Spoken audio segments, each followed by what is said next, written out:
I walked into the coffee shop and saw him sitting there with his arms crossed, and I knew this wasn't going to be the conversation I'd hoped for.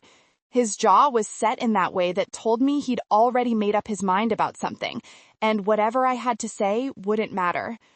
3 days ago, we'd had the worst fight of our relationship, all because I wouldn't get a job I didn't need. The whole thing started when I mentioned planning a trip to visit my sister in Portland. Nothing extravagant, just a long weekend.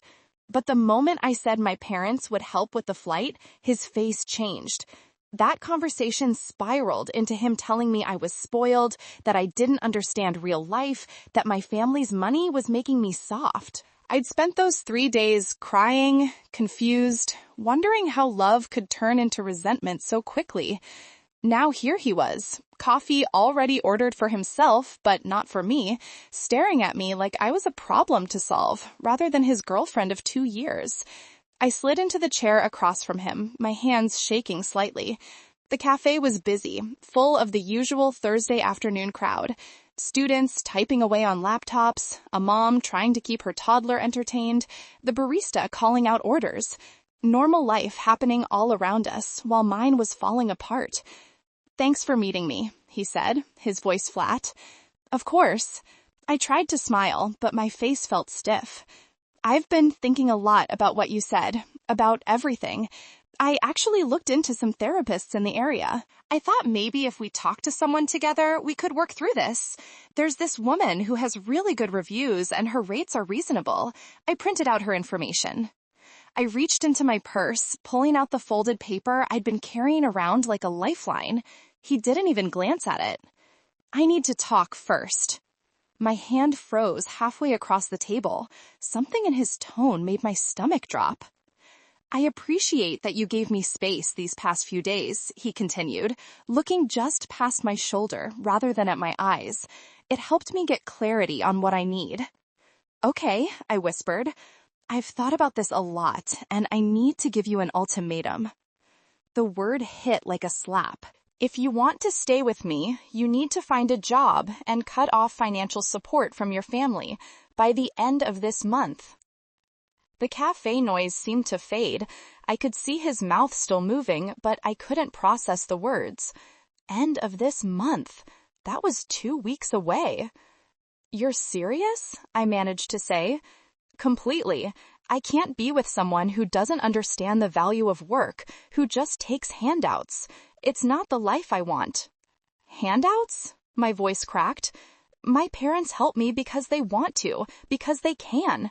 I'm finishing my certification program. I've been taking courses, building skills. Just because I'm not working at a job right now doesn't mean I'm doing nothing." "It's different," he said, his voice getting harder. "You don't get it because you've never had to struggle. You've never had to choose between paying rent and eating. You've never had to work doubles just to make ends meet. And I can't respect someone who refuses to even try." The paper in my hand crumpled. All those hours I'd spent researching therapists, all the hope I'd been clinging to that we could fix this together, just crumbled into nothing. "I thought you loved me," I said quietly. "I do. That's why I'm giving you this chance, to prove you can be the kind of person I need you to be." Something shifted in that moment, like a veil lifting, or maybe like a spell breaking. I looked at him, really looked at him, and saw someone I didn't recognize, or maybe someone I'd been refusing to see clearly. This wasn't about money. This wasn't about work ethic or understanding struggle. This was about control. "No," I heard myself say. He blinked. "What?" "No, I'm not doing this." I stood up, my chair scraping loudly against the floor. A few people glanced over. "We're done." "Wait, hold on." He reached for my arm, but I stepped back. "Don't be dramatic. Sit down and let's talk about this." "There's nothing to talk about. You just gave me an ultimatum about how to live my life. You want to change everything about me to match some idea in your head. That's not love." His expression shifted from surprise to anger. "So you're just going to throw away 2 years because I asked you to get a job like a normal person? You didn't ask. You demanded. There's a difference." My voice was shaking, but I kept talking. And I'm throwing away 2 years because you just told me I need to prove I'm worthy of being with you. I don't have to prove anything. I turned and walked out, my vision blurring with tears. Behind me, I heard him call my name, but I didn't stop. I made it to my car before I completely broke down, sobbing so hard I couldn't catch my breath. The drive home was a blur. I don't even remember the route I took. When I finally pulled into my apartment complex, my phone was already lighting up with texts from him. Can we please talk about this? You're overreacting. I didn't mean it had to be an ultimatum, more like a goal. I threw my phone onto the passenger seat and went inside. My roommate Sarah was in the kitchen making dinner. She took one look at my face and immediately pulled me into a hug. What happened? We broke up. Saying it out loud made it real. Fresh tears came and she just held me while I cried into her shoulder. When I finally calmed down enough to talk, I told her everything. The ultimatum, the demands, the way he looked at me like I was a problem that needed fixing. Good, Sarah said firmly. I'm proud of you for walking away. Really? I wiped my eyes. You don't think I gave up too easily? Are you kidding? He gave you 2 weeks to restructure your entire life or lose him. That's not a partner. That's a dictator. She handed me a tissue. You did the right thing. But it didn't feel right. It felt awful. That night, I barely slept.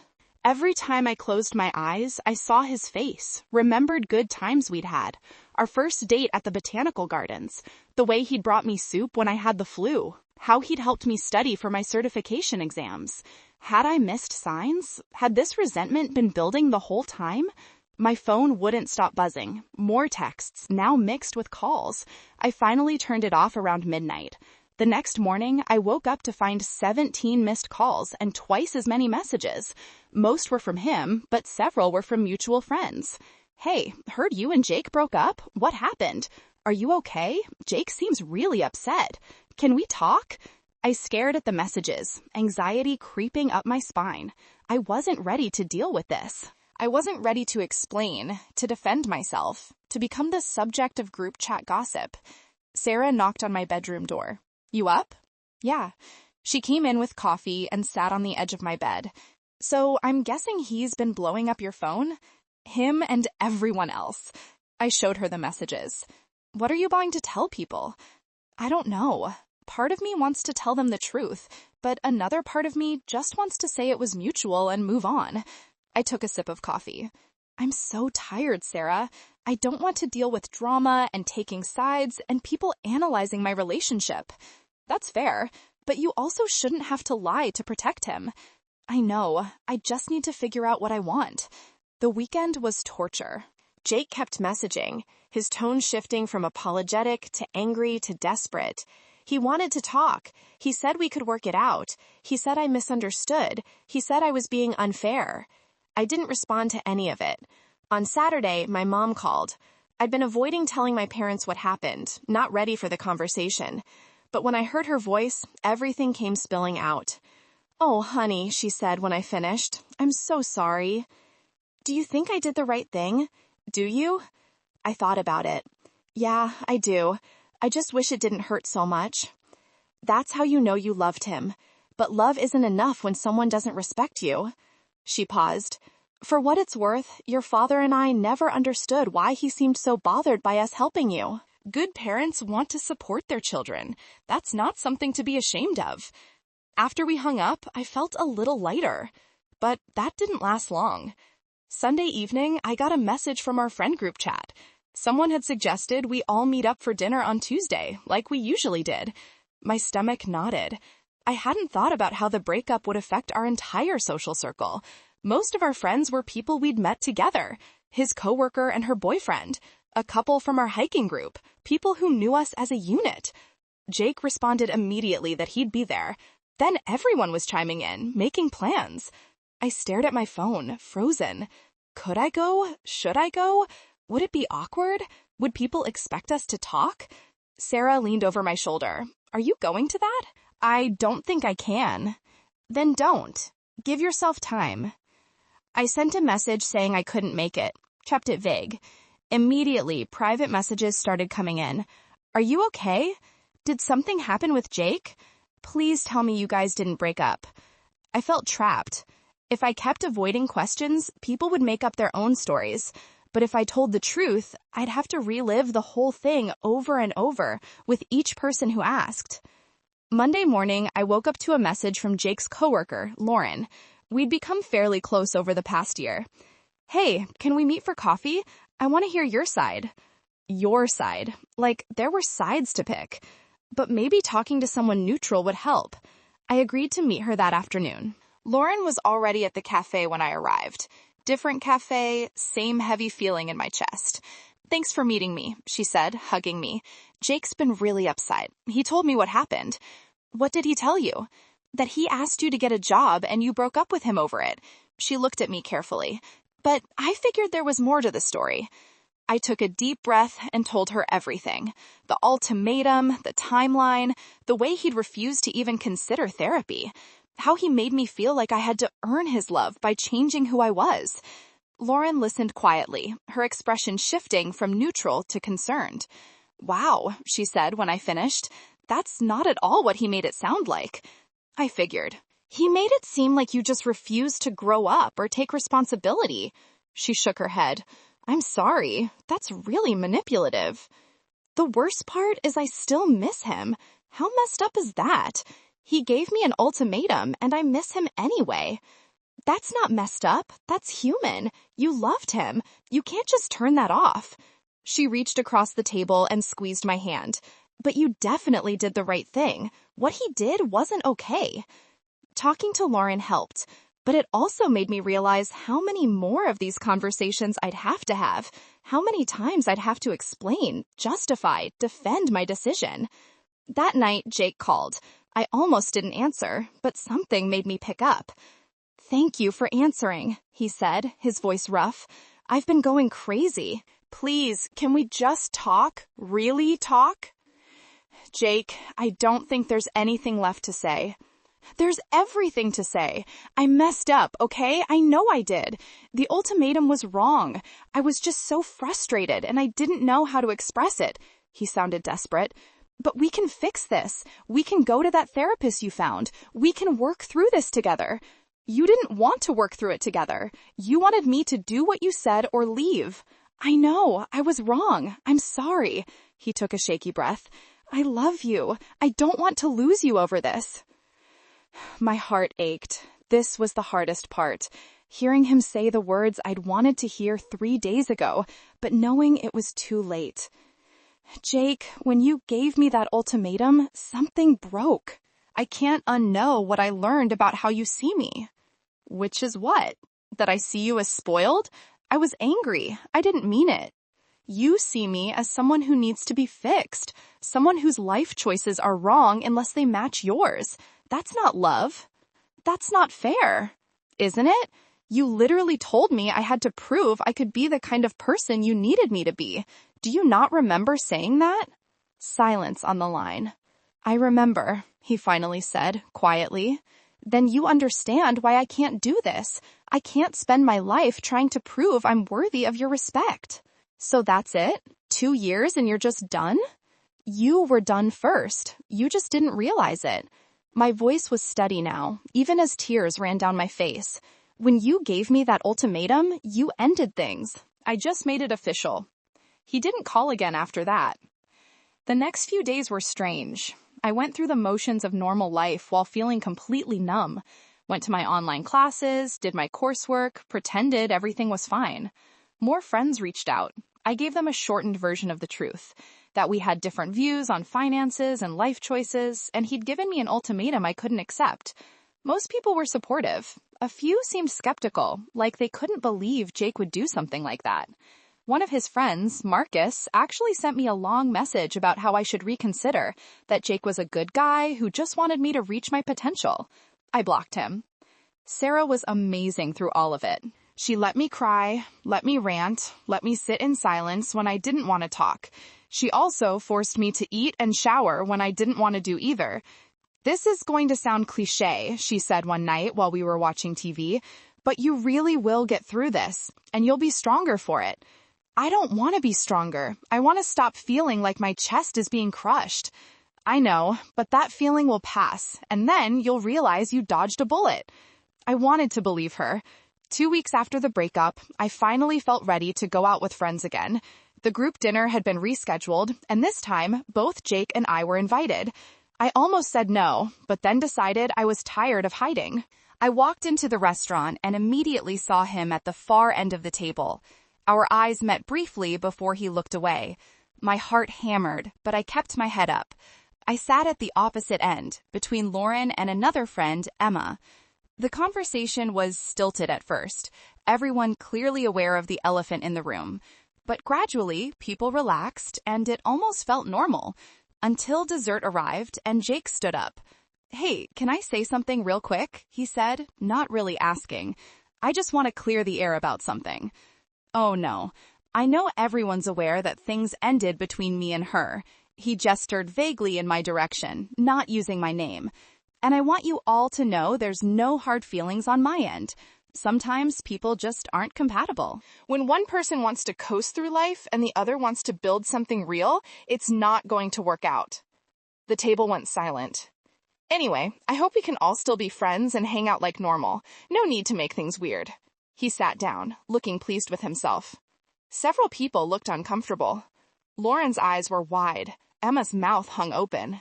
My hands were shaking. He'd just publicly painted me as lazy, as someone who didn't want to build a real life. And he'd done it in front of everyone, while pretending to be magnanimous. "Actually," I heard myself say, my voice louder than I expected. Everyone turned to look at me. "Let me clear the air too." "You don't have to do this," Lauren whispered, but I did. I was done protecting him. Jake gave me an ultimatum. He told me I had 2 weeks to get a job and cut off all financial support from my family, or he'd leave me. Not because I was lazy or coasting. I'm finishing a certification program. I'm building skills. But because he resented that my family helps me, and he decided that meant I didn't understand real struggle. My voice was steady, even though I felt anything but. When I tried to suggest couples therapy, he refused. He didn't want to work through anything. He wanted to control how I lived my life. So, I ended it. Jake's face went red. "That's not what happened." "That's exactly what happened. You said I needed to prove I could be the kind of person you needed me to be. Those were your exact words." "You're twisting everything." "Am I? Is there anyone here who wants to pull out their phone and let me show them the texts you sent after?" I looked around the table. The ones where you called me spoiled and said I was wasting my potential by not working? Or the voicemails where you said maybe the ultimatum could be a goal instead, like that made it better? No one spoke. I didn't want to do this. I wanted to just move on quietly. But you couldn't let that happen. You had to take a shot at me in front of everyone. I stood up, grabbing my purse. "So now everyone knows. You can decide what you think. I'm done." I walked out, my whole body trembling with adrenaline. Behind me, I heard the eruption of voices, but I didn't look back. In my car, I sat for a moment, breathing hard. My phone buzzed almost immediately.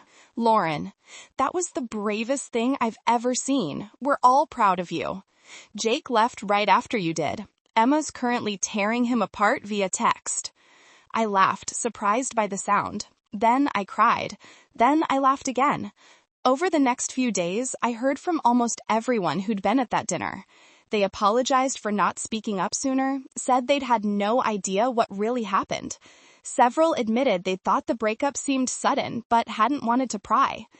Jake didn't contact me again. According to Lauren, he'd been embarrassed by how the dinner went and was keeping a low profile. I wish I could say I stopped thinking about him immediately, but I didn't. Breakups aren't that clean. But each day got a little easier. The pain dulled from sharp to aching to just a sad memory. I threw myself into finishing my certification program, started planning what I'd do after. My parents offered to help me start looking at master's programs, and this time I didn't feel guilty accepting their support. Sarah and I planned a trip to visit my sister in Portland, the one that had started this whole mess. It felt fitting. On the plane, I looked out the window at the clouds below and thought about everything that had happened. The relationship I'd lost, the self-respect I'd gained, the realization that love without respect is just control wearing a mask. My first serious relationship had ended, but I was still here, still moving forward, still building the life I wanted, not the life someone else thought I should have. And that felt like winning. Let me know your thoughts in the comments below. Should I have stood up to him sooner, before things got to the ultimatum?